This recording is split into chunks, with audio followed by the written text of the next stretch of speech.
On this episode of the Ask Mike Reinold Show, we talk about banded mobility drills, we talk about manual muscle testing, and we talk about physical therapists working as strength coaches. The Ask Mike Reinold Show. Helping people feel better, move better, and perform better.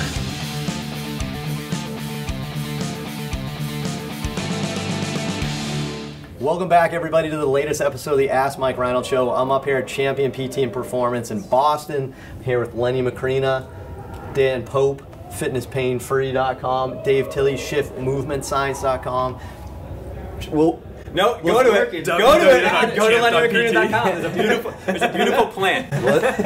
Let's just plan on his website right now. Something's coming for Lenny. We'll leave it at progress. That. You could progress.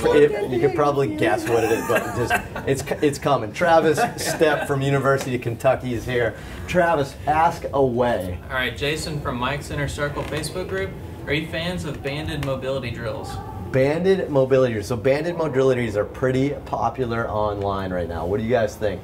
Dan, why don't we go Dan first? I agree. Dan's the CrossFit expert, so we'll see. I mean, so what do you think? Obviously, there's good and bad, right? What do you think of banded mobility drills? Well, I'm going to start off by saying I like them, but then the other thing I'm going to say is I don't use them very much. I think they're super interesting. Super interesting. It's innovative.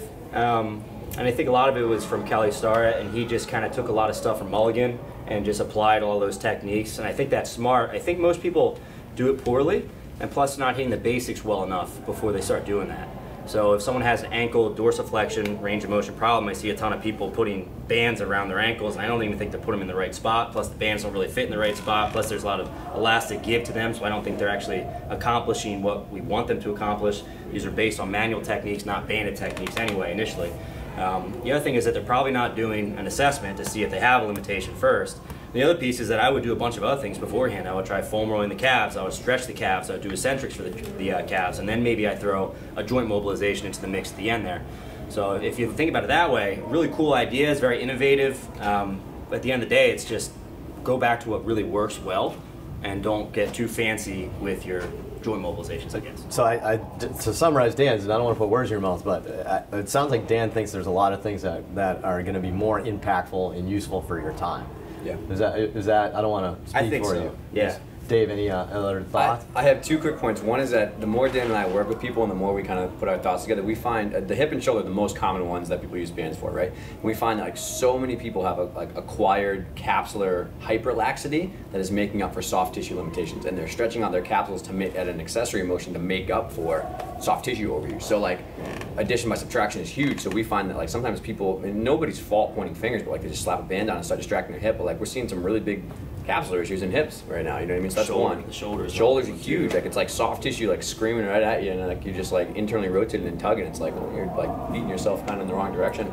Not doing what you think you're doing. Plus there's no evaluation in place to see if that's actually what you should be doing. Right. And two is the biggest thing is Dan and I see people who just like literally do like 20 minutes of mobility and then go train. And it's like there's a huge jump you're making. Like you have to kind of work along a mobility assessment, mobility, some strength work, warm your technique up, practice with good, no ego, and then load appropriately in periodization. It's like that model is way more effective than just slapping bands on. Yeah. I feel like people just overuse the bands. Actually, there's two things.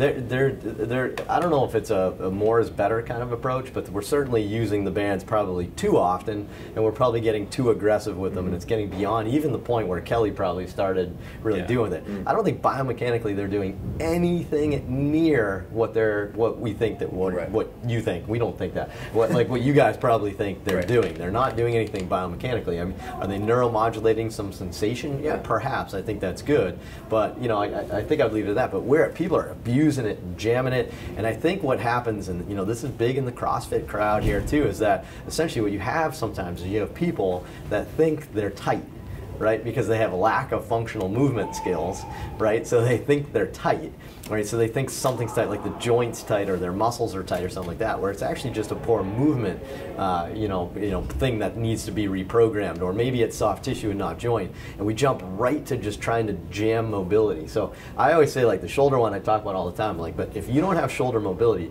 grabbing a band and jamming it up higher is not going to get it. That's just going to make you way worse. Put a triangle on a round hole and hoping that like something doesn't break. Yeah. awesome. Yeah, completely agree. Love it. T-Bone, what's next? Abby from South Carolina. How often do you utilize manual muscle testing in your practice compared to other instruments such as dynamometers or isokinetic testing? How reliable do you feel you are grading above 3 out of 5 when utilizing manual muscle testing? Any recommendations for a new grad PT when assessing strength? All right, Len, why don't you start with this one? Yeah, Do you use manual muscle testing? I use it as one little assessment. It certainly is not weighing it. Most people are going to be 4 plus easily out of 5. Probably 5 out of everybody's 5 out of 5, unless you have some tear in your cuff or you completely tore your patella tendon. So it's to me it's are they having pain with the assessment, and does it fit their history? Is it all going to kind of help me with my thought process? So I use it, but it has very little weight. And I use handheld dynamometry, especially for higher level athletes, when I'm trying to find, they're strong, but I'm trying to find, that 10% weakness, not necessarily a huge 50% weakness where they're 3 out of 5. Baseball players aren't going to be that weak. I'm trying to find that side-to-side weakness that's relative to them and pull that out. So I would say I use manual muscle testing on almost everybody, and I almost do it every session. I mean, not every session, but I use it a lot because I want to see that. I'll share with you some private research that I've done. It's not published or anything, but I feel pretty strong about it. We showed you have to be about 15% weak on a handheld dynamometer for us to detect a change in strength. So meaning you could be 14%, you could have 86% the strength of the other side and probably still pass. You get a 5 out of 5 on a manual muscle test. So there's limitations. If somebody's super weak on manual muscle testing, you can assume they're at least 15% weak, and that's kind of a big deal. So you have that other spectrum. So that's where handheld dynamometry comes into play. I don't think isokinetics are used really anymore. I don't know who uses them. I mean, obviously for research, maybe for work hardening, for workers' comp, to get a completely objective number, but in terms of the setup, the time, the lack of function of it, you don't need that. You can get a lot out of your manual muscle testing. But I use it all the time because I want to see progress. I want to see how the person's kind of going. So we use it all the time. If you can afford a handheld dynamometer, we use that all the time as well. But like Lenny said, I think maybe I'll just end this question easily on this one. Like Lenny said, in the sports orthopedic setting, you're looking for 5 or not 5.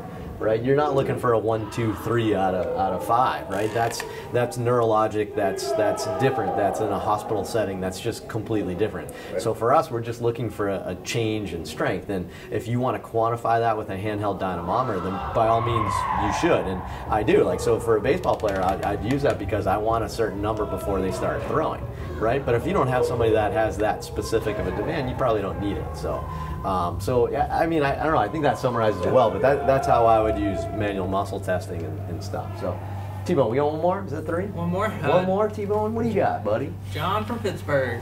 I am a fresh PT working in outpatient ortho, starting to realize my passion may be better served in the strength and conditioning and sport performance realm. Any advice for a young PT thinking of transitioning to a strength coach? Awesome. So wow, we don't get this question a lot. We get a lot of strength coaches that are looking to go to PT school, but here's a PT that wants to get in the strength field. In the strength, it sounds like he wants to be a strength coach. Yeah. But he actually wants to get a job title as a strength coach. What do you think, Dan? I guess it depends on your goals. If you want to go full-time strength coaching, then you probably need to find a really good facility that has strong strength coaches there who really know what they're talking about and try to start learning in that realm. I think it's probably worthwhile at least to try to network with some local strength coaches and start to work a bit more with those guys, just so you can see that full spectrum a little bit better. One of the things that's awesome here at Champion is that we get some athletes, let's say someone tears their ACL, they come in here for the first few months and we're just being very specific to the initial stage of rehab, and as we start to take them out to the strength coaching side, we have certain things they want to be able to progress to over the course of 4, 5, 6, 7, 8, 9 months. However, they're the person who's going to be leading the athlete through that. So it's probably worthwhile, at the very least, to make some good connections with strength coaches and start trying to figure out how to bridge that gap, building maybe some protocols on your own where you're taking that person from, let's say, 3 months to 9 months, and you have a setup, and then learning some of the more important strength quality skills you need to help that athlete. So things like change of direction drills, jumping and landing. I'm a big fan of the TAF stuff, maybe going to the strength conditioning realm a little bit more and starting to learn from some of the top people in that realm. And then trying to apply a full spectrum approach, at least for your patients in the short term, until you decide to go over to the strength coach. I think that's a great outline. Like, it's a great, you know, a route to go to learn and to grow like that. I would definitely do the same thing.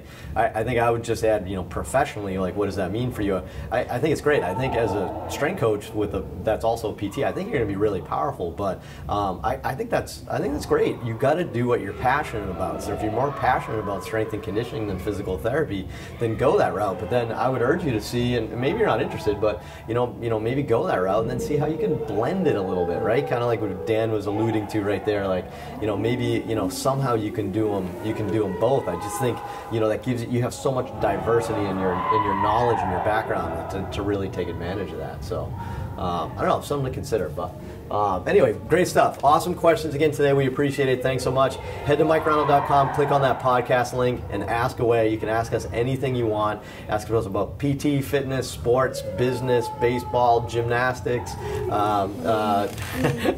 CrossFit injuries, anything you guys want to talk about. We're here for you guys. Go there and then go to iTunes, review, rate us, subscribe, all that fun stuff, and we'll see you guys on the next episode. Thanks.